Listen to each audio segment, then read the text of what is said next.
সুপ্রভাত। আমার YouTube channel queen of hearts and angel of থটসে আপনাদের স্বাগত। আজ আমি যে মেনুটা বানাতে যাচ্ছি এটা আমাদের বাঙালিদের অত্যন্ত একটা খুব প্রিয় খাবার, মাছের ঝাল। কিন্তু আমি ঝালটা একটু অন্য রকম করে বানাবো। কি কি উপকরণ আমি দেব আসুন আপনাদের দেখিয়ে দিই। ছোট্ট এক কুচি আদা নিয়েছি, একটা বড় পেঁয়াজ নিয়েছি, দুটো রসুন নিয়েছি, জিরে নিয়েছি, গোটা জিরে নিয়েছি, 2 চামচ সাদা সর্ষে নিয়েছি, 1 চামচ কালো সর্ষে নিয়েছি, আর 1 চামচ মেথি পাতা নিয়েছি। আমি এই সব উপকরণগুলোকে একসাথে মিশিয়ে বেটে নেব। চলুন, আমার মশলাটা পেশা হয়ে গেছে। মাছটাকে আমি হলুদ, নুন আর কাশ্মীরি লঙ্কা দিয়ে ভালো করে মাখিয়ে রেখেছি আধ ঘন্টা।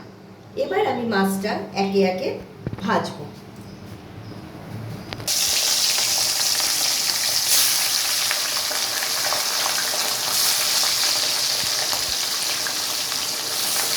মাছটাকে আমি লাল লাল করে ভেজে নেব।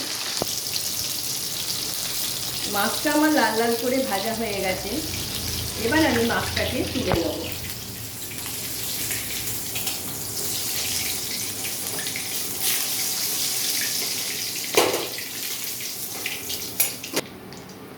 এইভাবে একে একে আমি পুরো মাছটা নেড়ে নেব।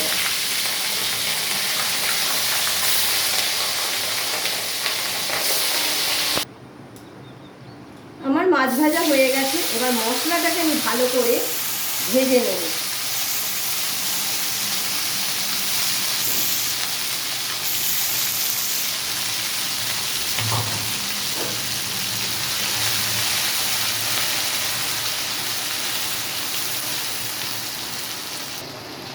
এবার আমি নুন দেব,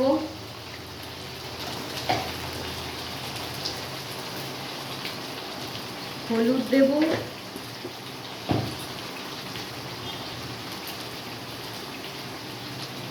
আর অল্প করে কাশ্মীরি লঙ্কা গুঁড়ো দেব, দিয়ে এটাকে আমি ভালো করে ভেজে নেব।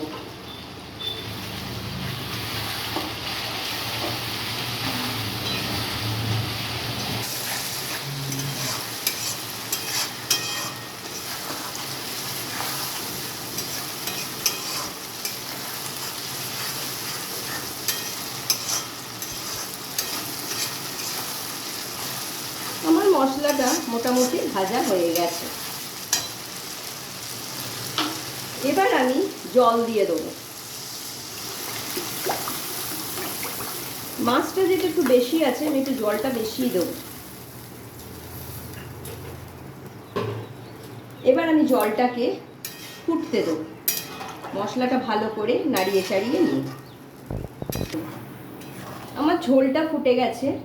আমি এবার একে একে মাছগুলো দিয়ে দেব। আমার এই রান্নাটা আপনাদের কেমন লাগলো একটু কমেন্ট করে জানাবেন।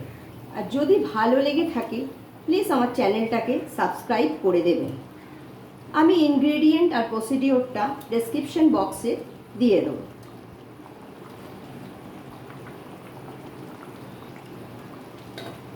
মাছটাকে আমি 10 মিনিট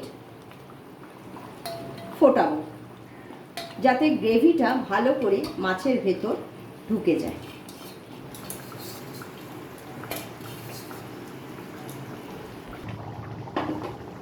আমার মাছের ঝাল হয়ে গেছে। আমি এবার এটাতে গার্নিশ করে দেবো ধনেপাতা দিয়ে, আর কাঁচা লঙ্কা দিয়ে দেবো, দিয়ে আমি এটাকে পরিবেশন করব।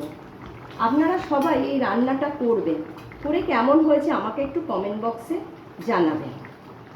আবার দেখা হবে নেক্সট ভিডিওতে। ততদিন ভালো থাকবেন, সুস্থ থাকবেন।